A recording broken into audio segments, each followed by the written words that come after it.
नारायण भगवान की जय। देखिए, मैं हमेशा एक ही बात बताती हूँ कि एकादशी सबसे बड़ा व्रत है।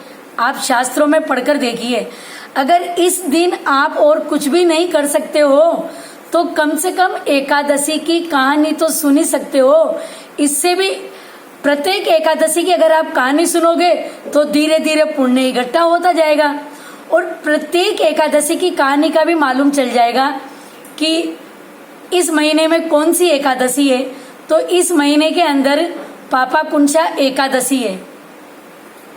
देखिए कथा के पहले कि आश्विन मास की शुक्ल पक्ष की एकादशी को पापाकुंशा एकादशी कहते हैं।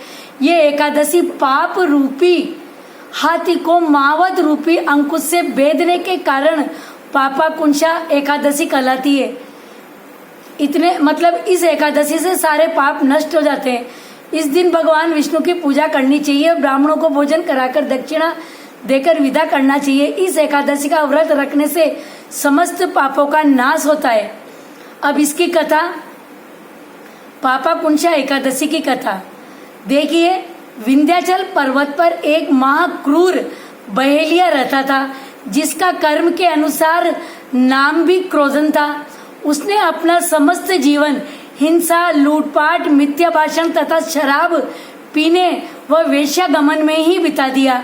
यमराज ने उसके अंतिम समय से एक दिन पूर्व अपने दूतों को उसे लाने हेतु भेजा।